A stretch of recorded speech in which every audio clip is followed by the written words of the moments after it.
Good morning sir. నా పేరు సచిన్ అండి. నేను హైందవి కాలేజ్ నుంచి వచ్చాను. నా బీకామ్ థర్డ్ ఇయర్ చదువుతున్నాను సార్. సార్ ఇప్పుడు మనం ఎదుటి వాళ్ళని లైక్ చేసినప్పుడు వాళ్ళు మనల్ని ఎందుకు లైక్ చేయరండి? మనము ఎదురుంగ వాళ్ళని లైక్ చేస్తాము, కానీ ఎదురుంగ మనిషి మనల్ని లైక్ చేయట్లేదు. ఏంటంటే because you are not genuinely interested in other people.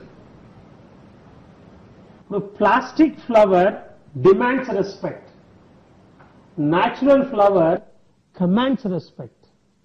మనము చాలా మటుకు మనం ఎదురుంగ వాళ్ళ విషయంలో వీఆర్ నాట్ జెన్యూన్లీ ఇంట్రెస్టెడ్, కానీ ఎదురుంగ వాళ్ళు మాత్రము నా మీద జెన్యూన్ గా ఇంట్రెస్ట్ గా ఉండాలి అని అనుకుంటాము. అయితే ఇప్పుడు ఎదురుంగ వాళ్ళు కనుక మనల్ని మనతో చాలా క్లోజ్ గా ఉండాలి అంటే ఫస్ట్ ఎదురుంగ వాళ్ళని మనము ఫస్ట్ క్లోజ్ గా ఉండాలి.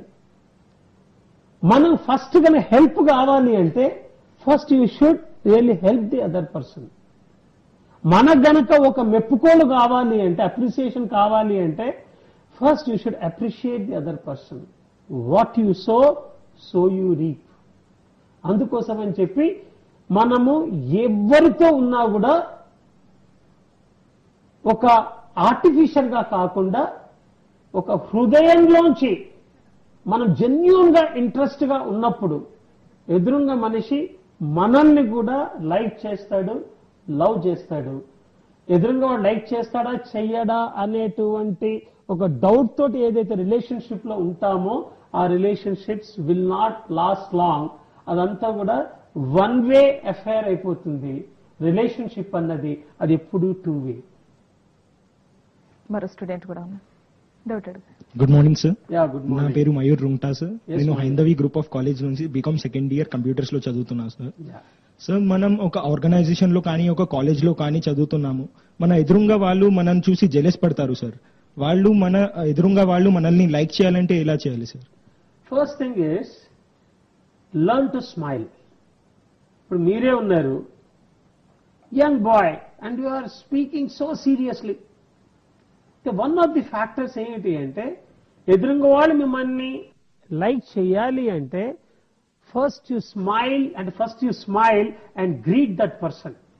అయితే one of the most important factors is wishing the other person with a smile. అంటే smile is a small curve but it straightens up many things అంటారు. అంటే అదొక చిన్న బెండ్ మాత్రమే, కానీ ఎన్నో కాంప్లికేటెడ్ థింగ్స్ ని అది స్ట్రైట్ గా చేస్తుంది. అందుకోసం అని చెప్పి మీరు ఉద్యోగంలో జాయిన్ అయినప్పుడు కూడా one of the factors is మీ యొక్క బాస్లు కానీ మీ కలీగ్స్ ని కానీ if you want have a great time in the organization కావాల్సింది ఏమిటి అంటే చిరునవ్వు. డౌట్ అడగండి. Good morning sir. నా పేరు కవిత. నేను హైందవి డిగ్రీ కాలేజ్లో బీకామ్ సెకండ్ ఇయర్ చేస్తున్నాను. లైక్ మనకు తెలుసు ఇతరులు కొంతమంది ఇష్టపడట్లేదు అని, బట్ మనం మంచిగా ఉండాలి అని అంటున్నారు విత్ జెన్యూన్ స్మైల్ అది ఇది అని చెప్తున్నారు. కానీ నిజంగా జెన్యూన్ స్మైల్ వస్తుందా? వాళ్ళు ఇష్టపడట్లేదు తెలిసి కూడా మనం వాళ్ళతో జెన్యూన్ స్మైల్ ఎట్లా move అవ్వగలము? Then there is something called as conditional smile and also unconditional smile. For example, what is your full name? Kavitha రవుల. Kavitha Ravula.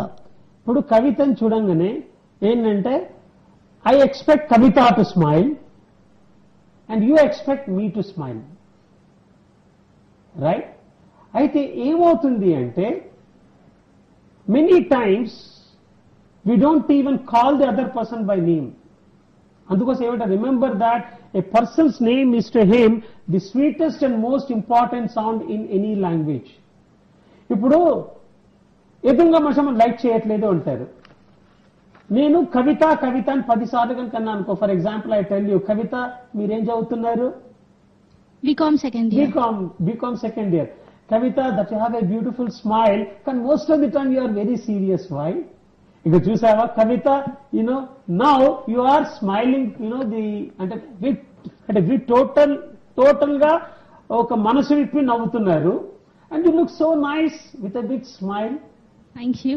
So Kavitha, the world looks beautiful when you smile, isn't it? Yes. అంటే ఇప్పుడు when ever you smile, అంటే నీకు మంచిగా అనిపిస్తుందా అనిపించదా కవిత?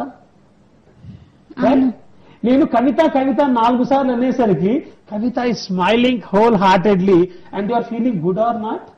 Yes. Right? అయితే remember that a person's name is to him the sweetest and most important sound in any language. అంటే ఏ దేశస్థుడు గాని ఎటువంటి భాష వాళ్ళు గాని, ఫర్ ఎగ్జాంపుల్ నాకు ఇప్పుడు మీ యొక్క స్పెల్లింగ్ తెలియదు అనుకోండి, కవిత ఇస్ ఇట్ KAVITA లేదా KAVITHA Kavitha? KAVITA. TA, not THA. అంటే మీకేమైనా కోపం వచ్చిందా మీ యొక్క స్పెల్లింగ్ అడిగినందుకు? No. And in fact you felt happy, isn't it? Yes. ఎందుకంటే because I'm showing interest in your name because it is your name.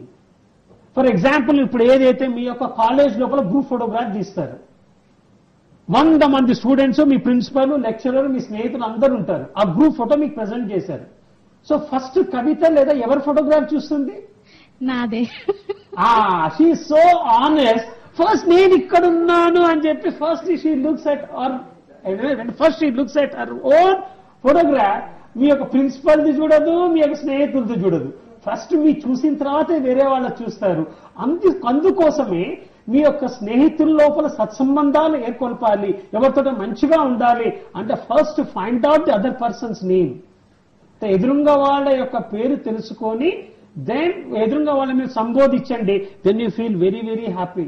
మీ స్నేహితులు కానీ మీరు ఎప్పుడైనా ఉద్యోగంలో చేరినప్పుడు కానీ ప్రతి వాళ్ళది కూడా మీరు పేరు కనుక్కొని, పేరు అర్థం కాకపోతే క్లారిటీ తెచ్చుకొని ఆ పేరుతో సంబంధించండి, అంటే మీరు ఆ పేరుతో సంబోధించండి.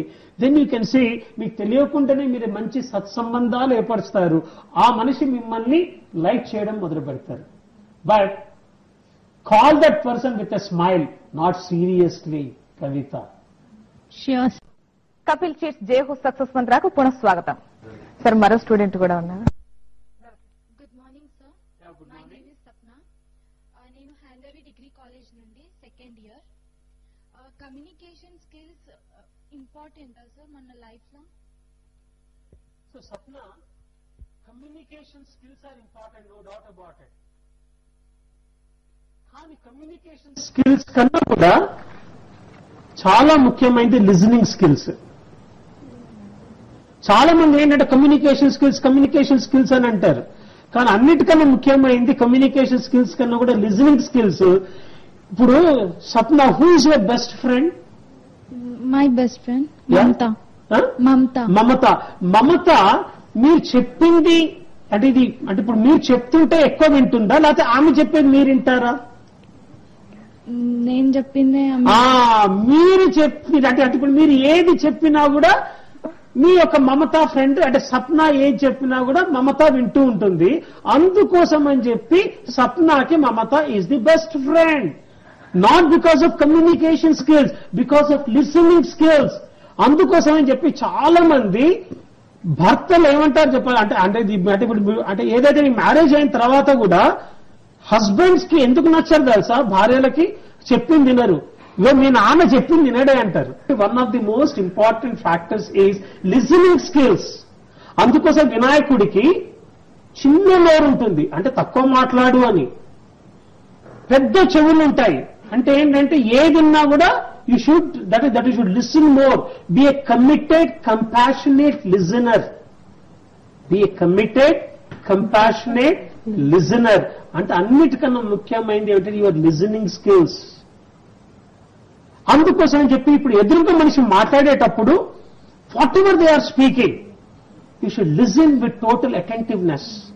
ఇప్పుడు మీరు ఎప్పుడైతే కాలేజ్లో కూర్చున్నప్పుడు కూడా ఎప్పుడైతే లెక్చరర్ ఎవరైనా రానిగాక మీరు వాళ్ళ కళ్ళల్లో కళ్ళు పెడుతూ చూసుకుంటూ ఇఫ్ యు ఆర్ లిసనింగ్ మీకు 80% వాళ్ళ సబ్జెక్ట్ మీకు అర్థమవుతుంది. As per I accessing cues of NLP మీరు అటు ఇటు చూస్తే అన్నమాట మీ ధ్యాస ఎక్కడో ఉంది. అందుకోసం you should learn as a student. వాళ్ళు ఏం చెప్పినా అయితే మీరు ఆ కళ్ళలో కళ్ళు పెట్టి you just start listening to that. Right? మీరు ఉద్యోగాల్లో జాయిన్ అయినప్పుడు కూడా మీరు మంచి బుక్స్ లో ఎదురుగా మనిషి కనుక మిమ్మల్ని లైక్ చేయాలి అంటే ఇట్లా కోపంగా చూసి భయపెట్టమని కాదు, వాళ్ళ కళ్ళ లోపల కళ్ళల్లో అంటే that is called as creating an eye contact చేసి you start listening with committed compassionate listening. ఏం చెప్తున్నారో తీక్షణంగా ఒక మనసు పెట్టి మీరు విన్నప్పుడు ఏమైతుంది అంటే వాళ్ళ కమ్యూనికేషన్ మీకు కరెక్ట్ గా ల్యాండ్ అవుతుంది. లేదా వాళ్ళు చెప్పేది ఒకటి మీరు చేసేది ఒకటి, ఆ కమ్యూనికేషన్ గ్యాప్ వల్ల ఏంటంటే కాన్ఫ్లిక్ట్స్ వస్తాయి. అండ్ దే సే దట్ నేను చెప్పింది ఒకటి నువ్వు చేసింది ఒకటి అని చెప్పేసి మీ మీద వాళ్ళకి రెస్పెక్ట్ తగ్గిపోతుంది. అందుకోసం అని చెప్పి one of the most important factors is be a good listener and encourage the other person to talk about themselves.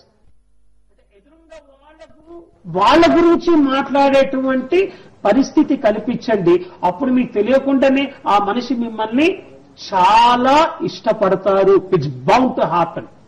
Good morning, sir. Good morning. My name is Sirisha, sir. Yeah My name is Sirisha, sir. Yeah నేను Haindavi degree and PG కాలేజ్లో BCom computer second year చదువుతున్నాను. ఇప్పుడు student చదివేటప్పుడు failure ఉంటుంది, success ఉంటుంది. Success అయినప్పుడు parents ఎలాగైనా వాళ్ళని అప్రిసియేషన్ చేశారు. అదే సక్సెస్ అయినప్పుడు ఎలాగైనా చేశారు అప్రిసియేషన్. ఫెయిల్ అయినప్పుడు అప్రిసియేషన్ చేయకుండా వాళ్ళని డిసప్పాయింట్ చేశారు కదా, అప్రిసియేషన్ ఎందుకు చేయరు? యా కారణం ఏమిటి అంటే one of the factors is make the other person feel important and do it sincerely. Make the other person feel important and do it sincerely అంటే ఎదురుగా మనిషిని చాలా ముఖ్యమైన మనిషిలాగా ట్రీట్ చేయాలి. కానీ most of us we don't do it. ఒక parents చేసే చాలా పెద్ద తప్పు అంటే మీరు ఎప్పుడైనా అంటే ఇది అంటే ఎప్పుడెప్పుడు అంటే ఎప్పుడో ఒకప్పుడు మీరు కూడా పేరెంట్స్ అవుతారు. మీ యొక్క పేరెంట్స్ చేసే తప్పు మీరు చేయకూడదు. అంటే ఎప్పుడు మన పిల్లల్ని ఇంకొకళ్ళతోటి పోల్చకూడదు. కారణం ఏమవుతుంది అంటే ప్రతి వాళ్ళల్లో కూడా అంటే లైఫ్ ఒక కాయిన్ లాంటిది. దానికి బొమ్మ ఉంటుంది, బొరుసు ఉంటుంది. జీవితం కూడా ఒక కాయిన్ లాంటిది. బొమ్మ ఉంటుంది, బొరుసు ఉంటుంది. జీవితంలో కూడా ఎక్కడైతే విజయం ఉంటుందో అక్కడే అపజయం కూడా ఉంటుంది. నేను ఈ ఛానల్ త్రూగా నేను అందరి పేరెంట్స్ నేను రిక్వెస్ట్ చేసేది, మీ పేరెంట్స్ అంటే పిల్లల్ని ఫస్ట్ క్రిటిసైజ్ చేసే ముందర క్రిటిసైజ్ చెయ్యకండి. ఫస్ట్ థింగ్ వేరే వాళ్ళతో కంపేర్ చెయ్యకండి. వాళ్ళు ఏ పరిస్థితిలో ఉన్నారో, ఎందుకంటే నా రీసెర్చ్ ప్రకారం నేను 1000 మంది స్టూడెంట్స్ 1000 మంది పార్టిసిపెంట్స్ ట్రైన్ చేశాను ఈ యొక్క వ్యక్తిత్వ వికాసంలో. అంటే ఎవరైతే చిల్డ్రన్ ఎక్స్ట్రాడినరీ లెవెల్కి వెళ్ళి మెరిట్ లో వచ్చి ఐఏఎస్ లో ఐపీఎస్ లో అయ్యి పెద్ద పెద్ద పొజిషన్ లోపలికి వెళ్ళిన వాళ్ళందరూ కూడా సామాన్య స్టూడెంట్సే. వాళ్ళేమి మనకన్నా ఎక్స్ట్రాడినరీ బ్రిలియంట్ కాదు.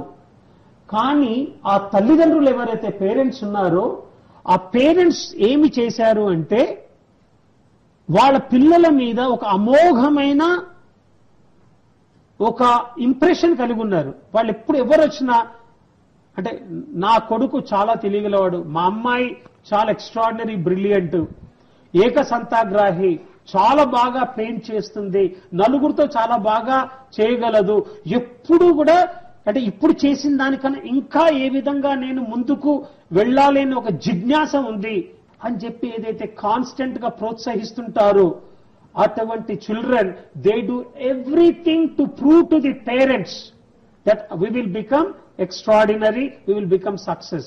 Thank you sir. మన యాటిట్యూడ్ ఏ విధంగా ఉంటే ఇతరులు మనల్ని ఇష్టపడతారో చాలా చక్కగా వివరించి చెప్పారు. అదేవిధంగా మీకు కూడా థ్యాంక్ యూ స్టూడెంట్స్. సో చూసారుగా కృష్ గారు చెప్పిన 9 సూత్రాలు అమూల్యమైన నవరత్నాలు లాంటివి. అవి మీరు అవలంబించినప్పుడు ఉద్యోగరీత్యా విద్యార్థి పరంగానైనా అఖండ విజయం మీ సొంతమవుతుంది. ఇది ఇవాల్టి కపిల్ చిట్స్ జేహో సక్సెస్ మంత్ర. మరో మంచి టాపిక్ తో మళ్ళీ కలుద్దాం.